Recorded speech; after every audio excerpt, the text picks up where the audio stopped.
For nearly 50 years, no one, no fan, no journalist, not even the most die-hard Elvis insiders, has stepped foot inside the second floor of Graceland. It's not just off-limits, it's sacred, sealed since the day Elvis died. No photographs, no footage, no exceptions. But now, after decades of silence, Elvis Presley's granddaughter Riley Keough is revealing what really lies beyond those locked doors. And what she's uncovered, it's not just personal, it's haunting. A shoebox labeled "Do Not Open." A Bible next to bottles of pain medication, some still full. A room that still smells like him. And a silence so heavy, it's almost like the king never left. For years, the upstairs of Graceland has been a blank space in Elvis's story, an emotional blind spot left untouched by time. But Riley has decided it's time to speak. Not to exploit the mystery, but to honor the man behind it. Because what she's about to reveal changes everything we thought we knew about Elvis Presley and what he left behind. The Untouchable Shrine. Graceland's locked upper floor. Graceland isn't just a mansion, it's a monument. A place where Elvis fans from every corner of the world come to stand in awe of the life he built. They walk through his music rooms, marvel at his gold records, stare at the jumpsuits frozen behind glass. But there's one part of the house they'll never see, no matter how far they've traveled or how devoted they are. The upstairs. It's locked, preserved, untouched. That second floor has been sealed since August 16, 1977, the very day Elvis Presley died. Not as a tourist gimmick, not as a publicity trick. It was a personal, almost sacred decision made by his father, Vernon Presley. He didn't want strangers walking through the space where his son had lived and died. To this day, that decision stands. No camera has ever been allowed to film it. No tour group has ever been granted a sneak peek. Even staff members at Graceland, people who work there every day, are forbidden from stepping beyond that iconic staircase. It's like time itself was stopped at the top of those stairs. And Riley Keough says that's exactly how it feels. According to her, the rooms haven't just been preserved. They've been left exactly as Elvis last saw them. His clothes still hang in the closet. His favorite books still sit on the nightstand. The air, she says, still carries the scent of his cologne. It's like he never left, Riley confesses. You can feel him in the walls. And perhaps that's why the upstairs has remained sealed for nearly half a century. Not because it hides something scandalous, but because it holds something sacred. But that's just the beginning. What Riley found in those untouched rooms would reveal a side of Elvis the world never saw. Vulnerable, grieving, lost, and maybe even preparing to disappear. And in the next room, things only get more intense. Riley's inheritance, a legacy burdened by secret. When Riley Keough inherited Graceland after the sudden heartbreaking death of her mother Lisa Marie Presley in 2023, it didn't feel like a victory. It felt like a weight. A heavy, sacred responsibility had just fallen into her hands. Not just bricks and walls, but generations of silence, pain, and myth. Graceland wasn't just a house her grandfather built. It was a shrine layered in grief, a time capsule of unspoken stories, a monument that millions worshipped, but very few ever understood. Riley grew up tiptoeing through its halls, always aware that Graceland was bigger than her, more famous than any one person. But the upstairs, that was different. That was family. That was forbidden. During childhood visits, while tourists admired Elvis's guitars downstairs, Riley and her cousins would sneak glances beyond the staircase. They were told to never go up, and when they did, it was like crossing into another world. The air felt heavier, the light dimmer, as if the upstairs didn't just belong to a different time, it belonged to a different Elvis. When Riley became the legal owner of Graceland, the first thing she did was something quiet. No press, no cameras. She walked upstairs alone. And what she found didn't feel like a museum. It felt like walking into someone's soul. The bedroom was still draped in deep blues and golds, the bed still dressed in silk. The air held that faint, unmistakable scent of her grandfather's cologne. Musky, sweet, haunting. Then came the study. A small dark space, lined in heavy wooden panels and lit by a single lamp, shelves cluttered with books, spiritualism, numerology, theology, Eastern philosophy. Tucked between them were stacks of spiral notebooks, some so fragile they looked like they'd crumble at the touch. Inside them, Elvis's handwriting, and not the polished words of a superstar. These were raw, emotional, sometimes fractured. Some entries read like late-night prayers. Others were just lyrics that went nowhere. One page was filled entirely with the word "free," repeated over and over. Then she found the shoebox, pushed halfway under the bed. A battered cardboard box, sealed with old masking tape and marked with a black Sharpie. "Do not open." She hesitated, then opened it. Inside, letters. Some folded carefully, others crumpled like they'd been read 100 times. One was addressed to Lisa Marie. Another simply said, "To whoever finds this after I'm gone." Riley hasn't revealed what was written in them, and maybe she never will, but she's admitted that reading them shattered her image of Elvis as an unreachable legend and replaced it with something much more complicated. A man broken, a man searching, a man who in his final days had more questions than answers. There were no jumpsuits here, no platinum records, just pain, silence, and the fingerprints of someone trying to hold it all together. And what haunted Riley most was that no one outside the family even knew it existed. She realized then, this wasn't about protecting Elvis's fame anymore. It was about protecting his truth. But that truth wouldn't stay buried forever. Because tucked further down the hallway, another room waited. One even more sacred. One no one, not even fans or historians, knew existed. Sacred space, Elvis's bathroom, and the mysterious quiet room. Of all the rooms in Graceland's locked upstairs, none carry the same eerie silence as the bathroom. It's the room where Elvis Presley's life came to a sudden, tragic end, and yet it remains completely untouched. Not out of fear, not out of shame, but out of reverence. Riley Keough refuses to describe it in detail, and for good reason. She calls it sacred. The towels haven't been replaced.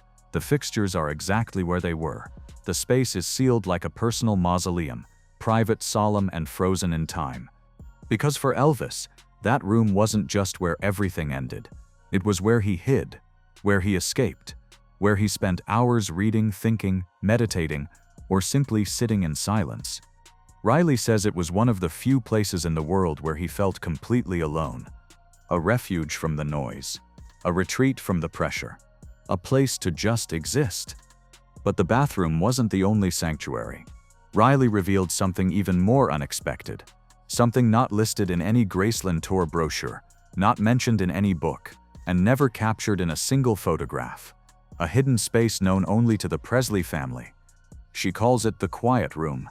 Tucked away at the very end of the upstairs hallway, this room was created by Elvis himself. No furniture, just low ambient lighting, cushions on the floor, and the constant, barely audible hum of an old sound machine looping in the background. This was where Elvis came to breathe, to pray, to let his mind drift without judgment or interruption.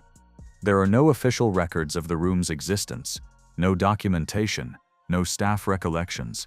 Until Riley spoke about it, it was as if the room never existed at all. And maybe that was the point.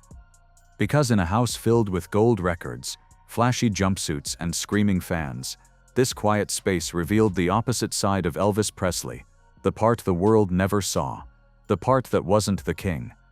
Just a man, searching for peace, trying to survive the weight of being himself. And that's what makes what Riley did next so powerful. She didn't open the doors to let the world in. She opened them just enough to let the truth out. Why now? Riley's decision to speak. For years, the upstairs of Graceland remained untouched, not because no one cared, but because someone did. Lisa Marie Presley, the only daughter of Elvis, the only person who knew what those rooms meant and what they held. She refused to let the world in, not out of greed or secrecy, but out of pain. That floor wasn't just where her father died. It was where he disappeared from her life. Every time she walked up those stairs, she walked straight into the ghost of a man she lost too soon. And Riley grew up watching that weight on her mother's shoulders, watching Lisa Marie pass by the staircase without looking up, watching her tighten when someone brought up the second floor in interviews. That silence was deliberate. That silence was grief. But grief doesn't stay frozen forever. When Lisa Marie passed in 2023, everything changed. Riley was no longer the granddaughter peering into a locked legacy. She became its gatekeeper, the one holding the key to the most mysterious rooms in music history. But she didn't open the doors. Not right away. For weeks, Riley sat with it, alone, conflicted. She spoke to family, to archivists, to the people who had quietly preserved Graceland's secrets for decades, and the same question haunted all of them. If you open the door, what story are you really telling? Riley knew she didn't want flashing cameras and guided tours upstairs. She didn't want TV producers poking around closets or turning Elvis's grief into entertainment. That wasn't her grandfather, and that wasn't the legacy she wanted to protect. But silence, she realized, can become a prison too. There were things upstairs the world had never heard, not just objects but insights, personal, painful, human truths that had been buried for decades. And by keeping them locked away, the public only filled that void with gossip, fantasy, and lies. So Riley made a decision. She would not open the rooms, but she would open the story. In carefully chosen interviews, she began to speak. Not like a celebrity, not like a museum director, but like a granddaughter who finally understood the emotional inheritance left behind. She described the books by Elvis's bed, the scent of his cologne, the unopened letters, the quiet room that no one had ever heard of before. And she shared her own experience walking through those rooms, not as an owner, but as a descendant searching for answers. Her voice was calm, gentle, not performative. She wasn't trying to shock the world. She was trying to reconnect it.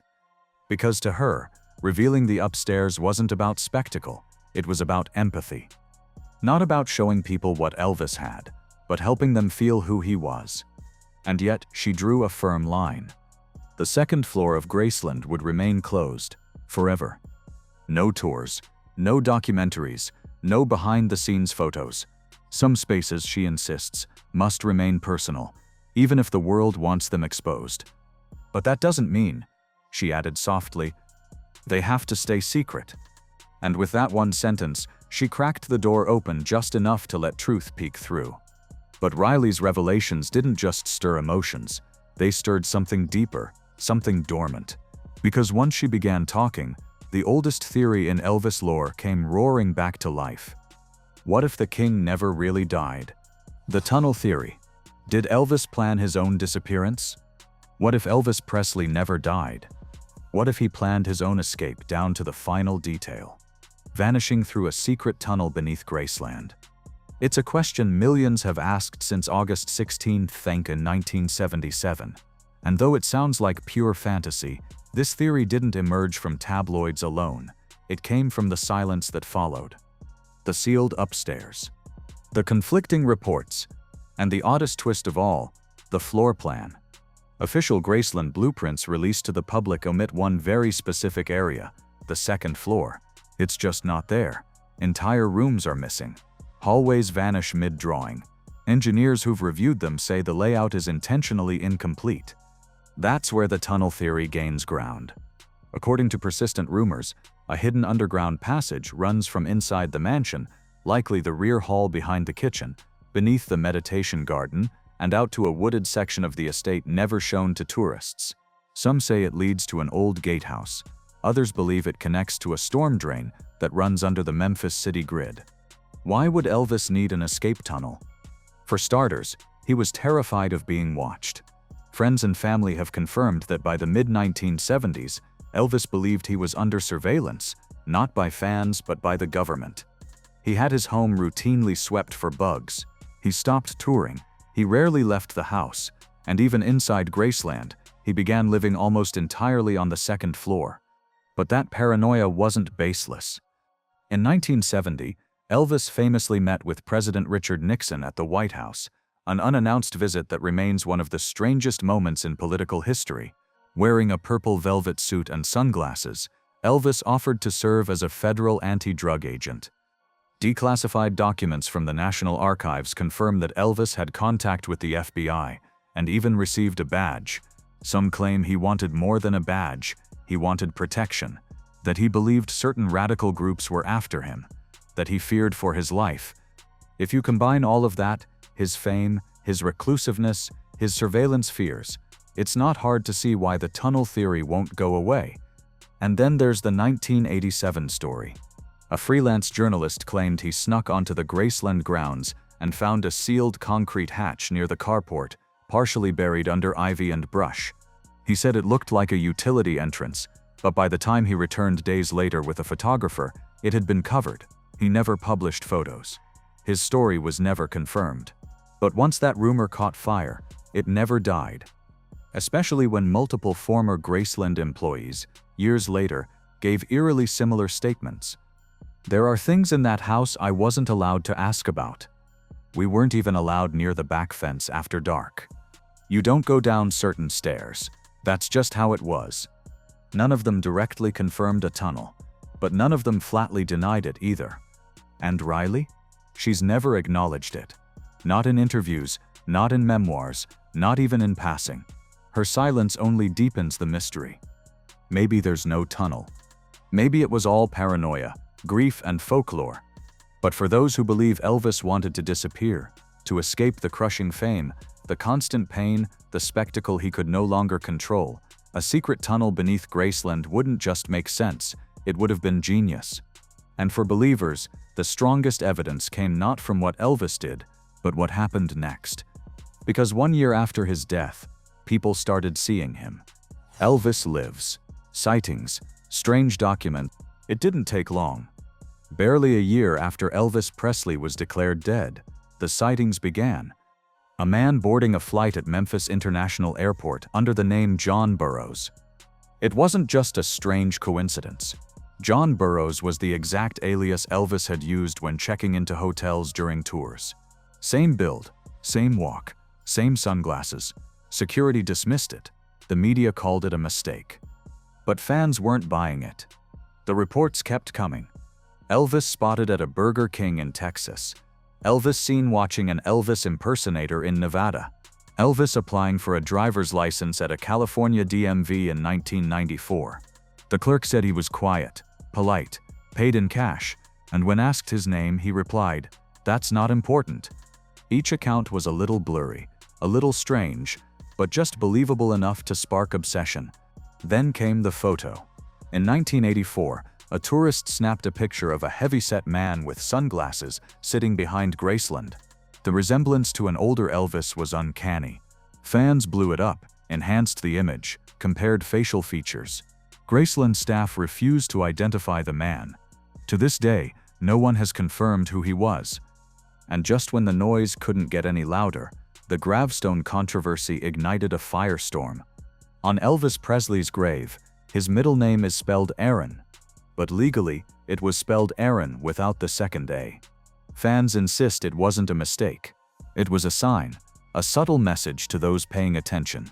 The man buried there wasn't the real Elvis. And that wasn't the only oddity.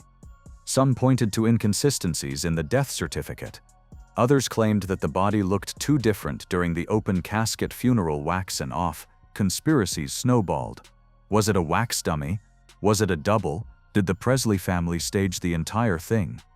No evidence has ever proven these theories, but the absence of clear answers kept the mystery alive. And the most chilling part? That silence. No family member has ever confirmed or denied any of it. Not officially. Not even Riley Keough. She's acknowledged grief, memory, legacy, but never addressed the sightings, the tunnel, or the name on the grave. Maybe she doesn't believe it. Maybe she knows it's nonsense. Or maybe part of her understands exactly why people believe he never really left. Because if Elvis could disappear from the world stage, he would have done it in the one place designed to let him vanish, Graceland. But what if he didn't disappear alone? What if there was more Presley blood out there hiding in plain sight? The secret heir. Who else might have Presley blood? For decades, a question has quietly hovered over the Presley estate like a shadow no one wants to acknowledge. Was Lisa Marie Presley really Elvis's only child? And if she wasn't, where are the others? Welcome to the world of the secret heir theory. a conspiracy so persistent it survived paternity tests, courtroom dismissals, and estate silence. Over a dozen individuals have stepped forward since Elvis's death, each claiming to be his biological son or daughter. Some arrive with old letters, others bring faded birth certificates, framed photos, or eerie side-by-side comparisons showing uncanny facial resemblance.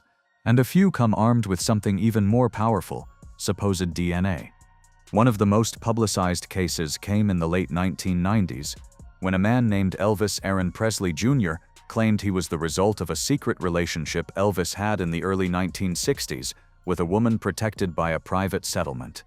He filed legal paperwork to change his name, toured as a tribute artist, and even passed a polygraph test, though polygraphs are notoriously unreliable. Then came Patricia Beaulieu, a Florida woman who in 2002 sued the Presley estate for recognition. She submitted what she claimed was a DNA match, taken from an auctioned lock of Elvis's hair. The estate challenged the chain of custody and refused to comment. The case was dismissed quietly, and the press moved on.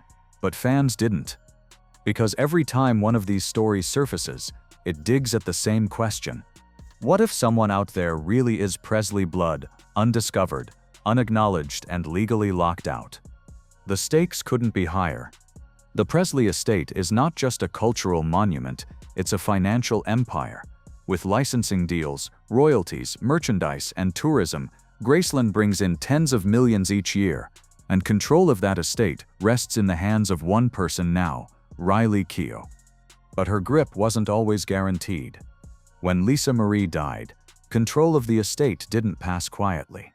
Priscilla Presley, Elvis's former wife and Riley's grandmother, immediately contested a 2016 amendment that named Riley as successor trustee. The legal battle was short but intense, ending in a private settlement that granted Riley full authority. And now, she controls everything: the land, the brand, the secrets, and the gate through which any new heir would have to walk. Lisa Marie never acknowledged a single claim. Riley hasn't either. Their silence has become its own statement, a refusal to even entertain the possibility, at least publicly. But some believe that silence might not be strategy. It might be grief, or fear, or the quiet acknowledgement of something that once spoken can never be taken back. And what happens if someone does manage to present a verifiable DNA test, one with airtight chain of custody and court-certified results? Technically, they'd be entitled to nothing unless the trust is reopened or a legal challenge is filed. But culturally, symbolically, that revelation would tear open the most tightly sealed chapter of Elvis's legacy. So far, no one's made it through. No court has granted a test. No judge has ordered an exhumation. And the Presley family has stayed silent. But rumors continue to swirl, especially around Elvis's early years on the road. Stories of quiet affairs, hotel rendezvous, hush money. Some fans point to letters found in private collections, written in Elvis's handwriting, addressed to women whose names were never made public. No proof, just shadows. And Riley? She has never once addressed any of them. Not in interviews, not in press releases, not even during the legal battle with Priscilla. Maybe that's a smart legal move. Or maybe it's something else. Because if a secret heir exists, someone with a rightful claim to Elvis's blood, Riley Keough is the only person on Earth with the power to decide what happens next. Not a judge, not a lawyer, not a headline. Her. But before that happens, there's one last mystery that could change everything. Not a person, not a letter, a sound. Because hidden somewhere in those sealed rooms may be the one thing Elvis fans want more than answers: a voice. The lost tapes. Unreleased Elvis songs in Graceland? Graceland is filled with memorabilia, guitars, costumes, awards, and gold records that line the walls like sacred relics. But ask any true Elvis fan, and they'll tell you the most valuable artifact may not be on display. It might be upstairs, in a cabinet, in a box, on tape. For decades, whispers have echoed through the fan community. Elvis Presley recorded music, personal, unreleased music, that no one has ever heard. Songs made not for the charts, not for RCA, but for himself. And those songs may still be hidden in the one place no one has ever looked, because no one's ever been allowed to. The Jungle Room sessions are the last confirmed studio recordings, done inside Graceland in 1976. They gave us tracks like Way Down, Moody Blue, and gospel renditions that were raw, haunting, and emotionally heavy. RCA released some of those recordings after Elvis's death, but not all of them. According to session players and audio engineers, several songs were shelved, left incomplete, or passed over due to their quality, or simply because Elvis never intended to release them at all. Then came the bootlegs. Throughout the 80s and 90s, mysterious tapes began surfacing. Cassette dubs, unlabeled vinyl pressings, grainy re-recorded piano ballads attributed to the king, with no listed studio, no liner notes, no traceable origin. One tape in particular caused a frenzy. A whispered ballad titled, "This Is Goodbye." It was slow, broken, and almost too emotional to bear. Fans swore it was Elvis, older, wounded, weary, recorded just weeks before his death. It made its rounds through underground collector circles. Before being exposed as a clever forgery, the voice belonged to a known impersonator. But the story stuck. Because it felt possible, especially when someone from inside Graceland finally spoke up. An anonymous former estate employee, posting in a fan forum years after retiring, claimed that inside Elvis's upstairs study near a dusty bookshelf sat a reel-to-reel tape recorder, untouched since the 70s. Next to it, a stack of unlabeled tapes, one of which was marked in blue ink. To myself. No label, no date. Just those two words. Riley Keough has never confirmed what's on the tape. In fact, she's barely acknowledged the story at all. But she has said that several rooms in the upstairs area remain uncatalogued. Boxes of documents, cassettes, even old film reels, never opened, never digitized, never inventoried. Archivists have quietly confirmed this. Some say they're still waiting for Riley's approval to access certain areas. Others admit that Riley is being extremely selective about what the world is allowed to see. And it's not just about privacy, it's about protection. Because once something is released, it's out there forever. And not everything Elvis left behind was meant for public ears. Producers like Felton Jarvis, who worked closely with Elvis, once admitted that late-night piano sessions were often recorded on the fly. He'd hit record when no one was around, Jarvis said in a rare interview. Sometimes it was gospel.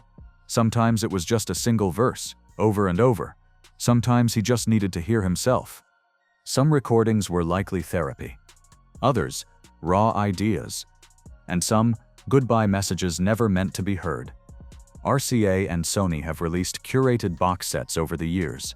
Select alternate takes, rehearsals, live recordings. But those projects are highly controlled, sanitized, cleared for public consumption. What remains upstairs isn't curated. It's personal, unfiltered, untouched. And Riley? She holds the key to all of it. She's confirmed that nothing upstairs has been digitized yet. No tapes, no letters, no voice memos. She's working with preservation experts to slowly scan, log, and document every item carefully, methodically, and on her own terms. She's even begun using AI-powered archival software to scan Elvis's handwritten lyrics, capturing metadata like date, ink type, pressure, and corrections. But she refuses to allow audio to be released until she decides the world is ready. Because some of those recordings, she says, aren't songs. They're confessions, ramblings, prayers, moments of a man unguarded. Imagine Riley standing in that study, holding an old tape labeled "To Myself." Do you press play? Do you listen to the last unspoken words of someone the world still idolizes, knowing he never meant for them to be heard? That's the dilemma she lives with every day. Because sometimes the most powerful sound is silence. And sometimes the greatest gift a granddaughter can give isn't a song, it's protection. But for fans, the question still burns. What's on those tapes? And will we ever hear the voice of Elvis Presley one last time? The keeper of the flame, Elvis Presley was never just a performer. He was a paradox icon and recluse, showman and seeker, beloved and burdened.